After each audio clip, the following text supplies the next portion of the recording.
Action का सवाल है।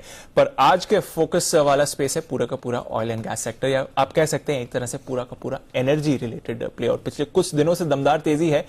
फाइनली ओएनजीसी ने कुछ बड़े लेवल्स कई समय बाद क्रॉस करे हैं। आइए जानते हैं इसके बारे में वरुण के साथ क्या हुआ है ओएनजीसी में finally. Varun, definitely deep finally 2 साल की ऊंचाई पे और 2 लाख करोड़ का मार्केट कैप इसने क्रॉस कर लिया है। कभी हुआ ही नहीं है। हाँ, 2 साल पहले था ना, 2 साल पहले। हाँ, उसके बाद अब जाके क्रॉस किया। कुछ समय पहले तो 1 लाख करोड़ के आसपास ट्रेड करता था। ये हालत मुझे याद है, 100 रुपए के आसपास स्टॉक ट्रेड करता था, तब भी लोग इसको हाथ लगाने को तैयार नहीं थे, क्योंकि कहीं ना कहीं डिमांड को लेके कंसर्न्स थे।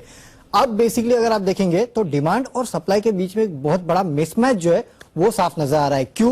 क्योंकि देखिए, कच्चे तेल में डिमांड जो है वो लगातार बढ़ते जा रही है। इसके अलावा जो सर्दियां पड़ने वाली है खासकर यूरोप और एशिया में, उसके चलते कहा जा रहा है कि आगे चल के शायद हो सकता है कि कच्चे तेल की काफी हद तक किल्लत पड़े, इतनी सर्दी पड़ेगी और उसके चलते कहीं ना कहीं जो डिमांड है वो कच्चे तेल की बढ़ने वाली है। इसके लिए जो कंज्यूमर्स है वो लगातार कच्चे तेल को खरीद रहे हैं।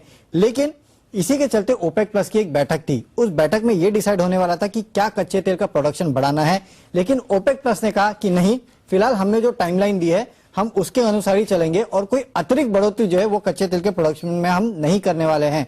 अब ओपेक प्लस को यह दिक्कत है, उनको यह चिंता है कि अगर कोई और एक वेव आ गई कोविड की तो कहीं ना कहीं जो डिमांड है उसको लेके कंसर्न्स उठ जाएंगे और फिर से ओवर सप्लाई हो जाएगी। इसके लिए वो प्रोडक्शन बढ़ाना नहीं चाहते, लेकिन जो खपत कर रहे हैं वो तो इसके चलते खपत कर रहे हैं कि शॉर्ट टर्म में शायद आपको ज्यादा सर्दी देखने मिलेगी और खपत ज्यादा होगी।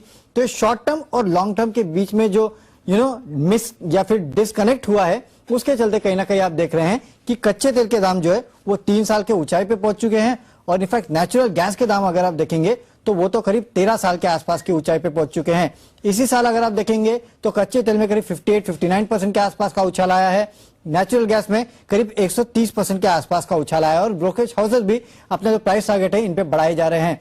पहले जो 80 रुपए के आसपास का टारगेट था वो अब 90 रुपए का हो गया, गोल्डमैन का $90 माफ कीजिएगा। और हो सकता है कि जिस तरह से कच्चे तेल में तेजी चल रही है, $90 के भी पार चला जाए। वैसे भी Bank of America Merrill Lynch का तो $100 के आसपास का टारगेट है।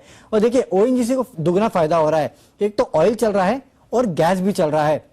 और आपने देखा हाल फिलहाल में भारत में जो डोमेस्टिक नेचुरल गैस की कीमतें थी उसमें बढ़ोतरी की गई है। उसका फायदा कंपनी को करीब 14 से 15% के आसपास प्रॉफिट बिफोर टैक्स में होगा। और ये जो ऑयल की कीमतें बढ़ी है, अगर $10 ऑयल की कीमतें बढ़ती है तो ओएनजीसी को करीब 19% के आसपास के अर्निंग्स में फायदा होता है। तो आप टोटल लगा लीजिए 15 और 19.5 35% के आसपास का फायदा जो है वो फिलहाल की स्थिति में ओएनजीसी को हो सकता है। और यही कारण है कि ओएनजीसी में आप इस तरह की तेजी देख रहे हैं। गेल में भी आप तेजी देख रहे हैं क्योंकि गैस के दाम बढ़ रहे हैं। अक्रॉस स्पेस अगर आप देखेंगे इस वजह से ज्यादा तेजी हो रही है। और हाँ दीप, एक और बात बता देता हूँ, ट्रेडर्स डायरी में रेकमेंड किया गया था कॉल ऑप्शन और उसमें 120% के आसपास की तेजी देखने मिली। जबरदस्त एक्शन है ओएनजीसी। अगर एक महीने में किसी भी पॉइंट पर इस स्टॉक के बारे में चर्चा हुई है, आपको इसने पैसे बना कर ही दिए होंगे।